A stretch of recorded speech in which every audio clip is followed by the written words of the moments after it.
तनिष्का हाय, क्या क्लैट 2026 एक fair exam था एक स्टूडेंट के लिए जिसने साल भर मेहनत की है? No sir. ओके।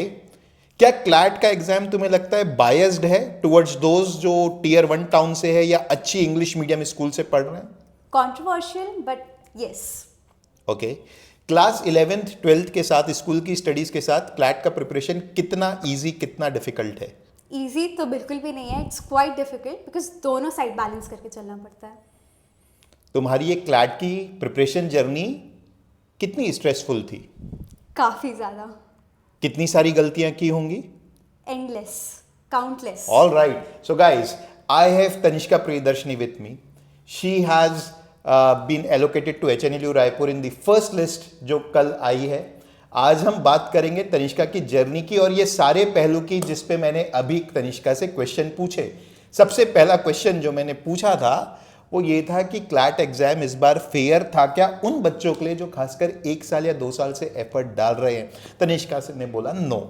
क्यों तनिष्का, क्यों ऐसा बोल रही हो? सिर्फ मुझे क्योंकि ऐसा लगता है लॉजिकल सेक्शन जो था वो काफ़ी चैलेंजिंग था एंड 2 years उसमें काफ़ी इमेंस प्रैक्टिस करते हैं जो हमने अपना टाइम इन्वेस्ट किया था. एट लास्ट हुआ हमारे साथ एक बहुत बड़ा ब्लंडर एंड एक भी क्वेश्चन फ्रॉम लॉजिकल नहीं आया था. जैसा क्लैट के बोलना चाहिए सो कॉल्ड सिलेबस या प्रेडिक्टेड था मॉडल पेपर में, वैसा कुछ भी नहीं है. नहीं था एंड सरप्राइजेस एक पॉइंट पे जो बच्चा पेपर देने जा रहा है उसके लिए काफ़ी ज़्यादा शॉकिंग होते हैं बिकॉज वो उसी टाइम पे ही और she has to give the best and there are surprises.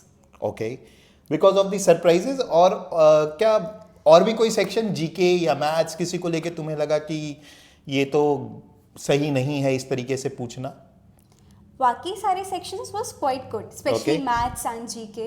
ये सब बहुत अच्छा आया था. The only thing was analytical reasoning. All right.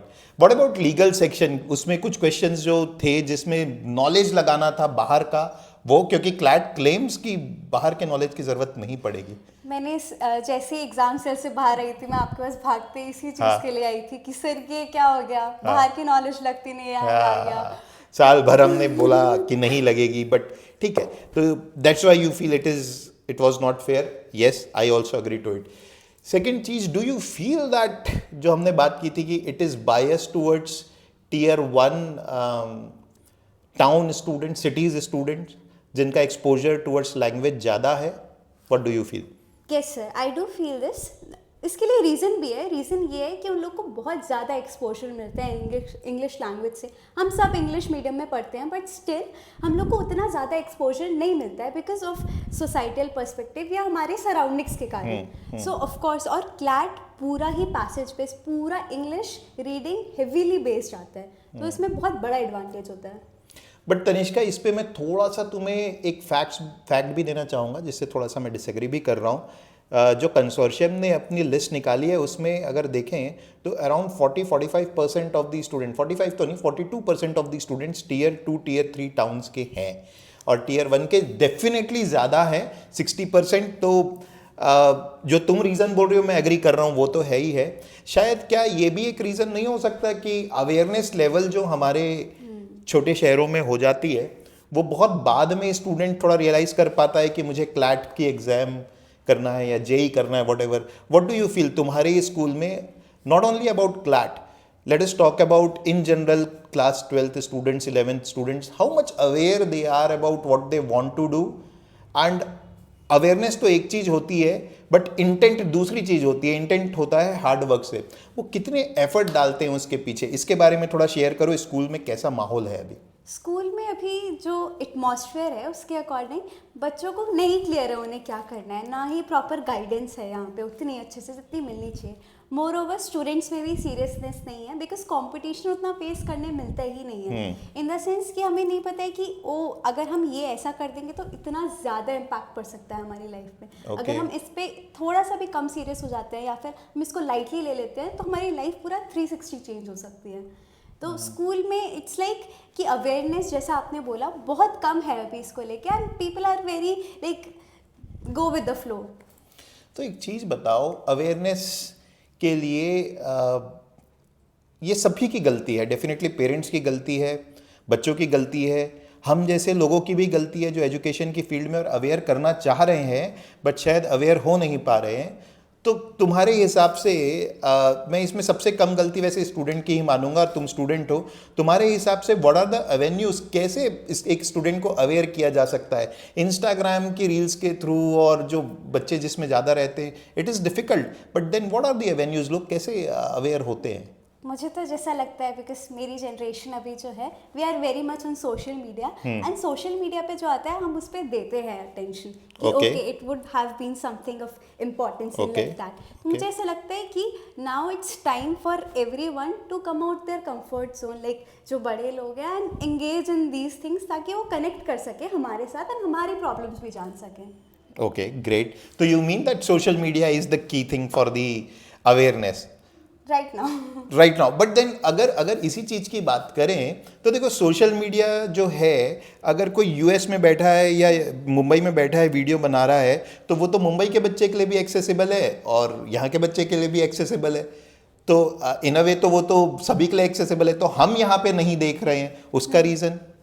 उसका reason again lack of awareness, lack of seriousness, Okay. कि हमें हमारे अंदर अभी तक वो है ही नहीं उतनी maturity. That is right. Because I think कि जो तुम बोलना चाह रहे हो उसको अगर मैं बेटर वे में बोलूं तो शायद हम क्वेश्चन ही सही नहीं पूछ पा रहे हैं अपने आप से उस एज में कि मुझे ढूंढना क्या है। गूगल तो है, गूगल में सारी चीजें मौजूद है, बट पता नहीं है ढूंढना क्या है। That is the real challenge. Yes, मुझे भी क्लैट की प्रिपरेशन करते हुए काफ़ी ज़्यादा टाइम लगा कि क्या मैं सही ट्रैक पर हूँ भी, क्या मुझे क्लैट करना भी चाहिए या तुम्हें नहीं। कैसे पता था क्लैट के बारे में, कैसे पता चला?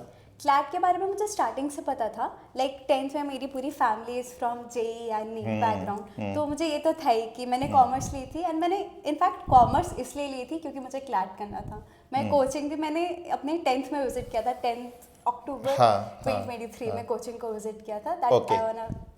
And what was your impression जब कोचिंग तुमने विजिट किया, करियर लॉन्चर आए? तो definitely you would have liked something about it, तभी तुमने ये जर्नी आएगी। बट फिर भी मैं कुछ स्पेसिफिक अगर तुम रिकॉल कर सको कि सर ये वाली चीज़ जो थी ये मुझे लगा कि ना, this is the place that where I want to go. यहाँ का एटमॉस्फेयर थोड़ा सा ऐसे काम एंड कंफर्टिंग था, इन द सेंस कि मुझे यहाँ आके ये समझ आ रहा था कि यहाँ पे आई कुड शाइन और I could be like okay, I could impress someone and be the best. Okay, चलो अब अगली चीज़ के बारे में बात करते हैं। 11th 12th स्कूल स्टडीज़ के साथ जो तुमने बोला प्रेशर था, उसको कैसे मैनेज किया, और what were the real challenges that you faced? Real challenges थे कि स्कूल में भी बहुत अच्छा स्कोर करना अपनी बेस्ट एबिलिटी का, और यहाँ पे भी मॉक्स में अपनी बेस्ट एबिलिटी का स्कोर करना।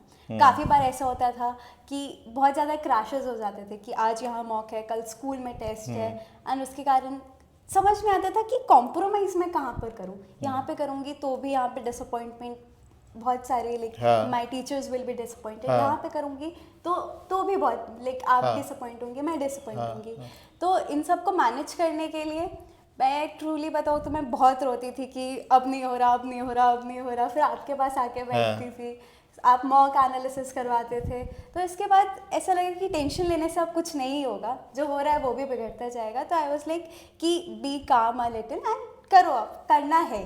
मेरी मम्मा का एक बहुत अच्छा डायलॉग है कि अब ओखली में सर डाली हुई है तो मूसल से क्या डरना। बिल्कुल सही बात है। उसी को फॉलो करते करते। चलो, ग्रेट ग्रेट। तो ये चैलेंजेस सभी स्कूल स्टूडेंट्स के साथ आते हैं। तो what you are trying to convey is कि perhaps go with the flow. Priority तो थोड़ी सेट करनी पड़ेगी, कभी स्कूल की स्टडीज़ प्रायोरिटी हो जाएंगी, कभी क्लैट प्रायोरिटी हो जाएगा, एनुअल एग्जाम और हाफ ईयरली के समय डेफिनेटली स्कूल की पढ़ाई पर ध्यान देना है। बट क्लैट की जो प्रिपरेशन है, इसके चैलेंजेस की अगर बात करें तो आई एम श्योर तुमने काफ़ी सारे इसके भी रिलेटेड चैलेंजेस और गलतियां की होंगी।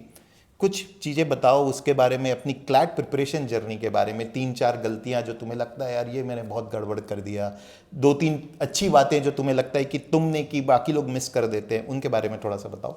मैं पहले गलतियों के बारे में बात करना चाहूँगी। मैंने 11th में इंस्टीट्यूट ज्वाइन किया था, बट 11th में मैं अपने एकेडमिक्स को लेकर बहुत ज़्यादा फोकस थी कि मुझे एकेडमिक्स में टॉप एकेडमिक्स मतलब स्कूल ओके, कि मुझे स्कूल में टॉप परफॉर्म करना है एंड लाइक दैट। तो मैंने 11th बहुत ही लाइक बस निकाल दिया यहाँ पे कि मॉक्स भी दे रहे हैं, बिना मन से दे रहे हैं, बिना पढ़े आ रहे हैं, नो रिविजन।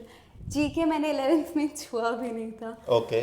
मैंने न्यूज़पेपर भी बहुत मतलब कम 11th क्लास क्लैट की क्लासेस बस आए बट प्रिपरेशन उतना सीरियसली Preparation नहीं किया. हाँ, ओके, तो this was a mistake. Okay, this was a blunder mistake. उसके बाद फिर अप्रैल में जाते जाते जब सब खत्म हो गया 11th का 12th स्टार्ट हुआ एंड तब थोड़े सीरियसनेस आई कि हाँ अब कुछ करना है, कुछ अच्छे से करना है. उसके बाद मई तक आते आते मेरे आई गेस 45 to 50s में जा रहे थे, इससे मेरे आगे नहीं बढ़ रहे थे. मई में मैं यही इतने ही मार्क्स पे अटकी थी. देन दीदी ने एक दिन अच्छे से मार लगाई. दीदी मतलब घर में? हाँ, घर में. अच्छा. अच्छे से मार लगाई मेरी एक बार कि तुम्हें करना है नहीं करना है, तुम ये कर रही हो वो कर रही हो. फिर उसके बाद आई डोंट नो एक मॉक हुआ क्योंकि मार पड़ी थी तो थोड़ा टीनेजर हूँ तो थोड़ी गुस्सा तो आती ईगो है. में. हाँ, ईगो में. बट फिर भी मैं आई थी तो आई वाज लाइक कि अब जैसा होगा, मार्क्स तो मेरे वैसे भी नहीं आ रहे हैं तो इसमें देख लेंगे, अब जैसा होगा. आई एम 1% के इंटरेस्ट से नहीं दे रही हूँ. एंड मैंने डायरेक्ट 60 जंप मार लिया था उस टाइम पे. फिर 60 चलते रहा था. इनफैक्ट जुलाई तक भी 60 था. उसके बाद फिर जीके सबसे ज़्यादा मुझे चैलेंजिंग लगता था क्योंकि मैं न्यूज़पेपर रोज़ नहीं पढ़ पाती थी. वो कितना भी बोलो वो नहीं हुआ. नहीं होता था. हफ्ते हाँ, में 3 दिन ठीक पढ़ है. पाती थी मैं न्यूज़पेपर. तो उसके बाद जीके ऑब्वियसली इसके कारण टफ जाएगी. बट मंथन जो साइट पे अवेलेबल होता है, मैंने पूरा अपना जीके उसी से किया है. ओके. मंथन 2.0 से मेन जीकेस. एंड अगर मुझे प्रैक्टिस करनी होती थी तो मंथन वीकली जो तो आता अगर जीके और पहले से कर रही होती, न्यूज़पेपर और पढ़ रही होती तो रैंक और मेरे ख्याल से लगता है बेहतर आता. तो क्लास 11th में पढ़ाई करती तो भी बेहतर आता. ये सब गलतियां हैं. ये सब ऐसा ना सोचे कि अच्छा ऐसा करने से भी हो जाता है. ठीक है. दोनों तरीके हैं, नजरिया दोनों है देखने का.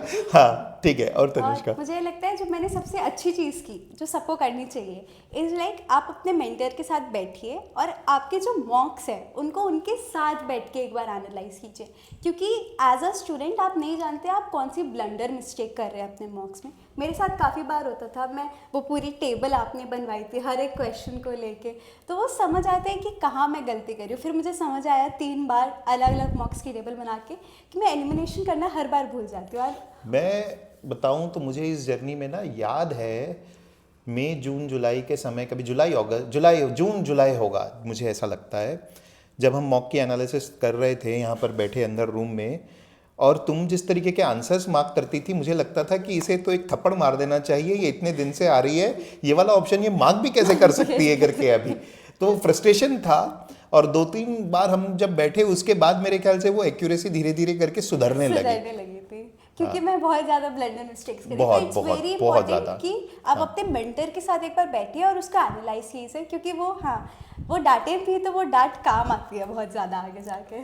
ठीक है. और कोई चीज़ जो तुम्हें लगता है कि विच यू डिड वेल, एक मॉक का एनालिसिस, मेंटर के साथ बैठना? और मुझे तो यही लगता है कि आप जब मॉक देने, मतलब मेरे जब एकदम से 78 आए थे एक पेपर में, तो मैं उस पेपर में बहुत चिल गई थी. आई वॉज नॉट इंटरेस्टेड कि ठीक है जो होगा, मेरे मार्क्स 60s में अटके ही रहेंगे, इसमें भी उतने ही आने वाले हैं, तो मैं क्यों इतनी टेंशन लेके जाऊँ. Okay. तो उसमें फिर से how important is classroom coaching according to you? And you can be absolutely honest इसमें, मतलब because there is a view कि उसके बिना भी हो सकता है, डेफिनेटली हो ही सकता है, बट फॉर एक normal student what do you think? Classroom coaching की सबसे इम्पॉर्टेंट चीज़ इस मेंटर के साथ 101 सेशंस Okay. जो होते हैं. जैसे हम लोग क्योंकि 11 से भी थे तो आपके साथ काफ़ी ज़्यादा क्लोज है हम लोग कि कोई भी प्रॉब्लम हो हम आपके पास आकर शेयर कर सकते हैं. तो क्लासरूम का सबसे बड़ा बेनिफिट ही है कि मेंटर की गाइडेंस बहुत ज़्यादा अच्छे से मिल सकती है. Great. Any final tip for the students? Believe in yourself. थोड़ा सा स्ट्रेस कम लो, हो जाएगा जो होना होगा. एंड हाँ, जो आपके मेंटर्स बोल रहे हो उन्हें फॉलो कर लो क्योंकि वो सही बोल रहे होते हैं. Okay. Thank you so much. Thank you, Tanishka, and congratulations once again. And I really wish you do wonderfully well in HNLU. आगे जा I'll करके. make you proud, sir. I'll make you We are proud of you. देखो ये वाली चीज़ मैं फिर से दोहराता हूँ कि तुम्हारा HNLU होता नहीं होता, क्लैट में होता या नहीं होता, हम तब भी गर्व करते ही थे और अभी भी कर रहे हैं. ठीक है. ओके, चलो, थैंक यू.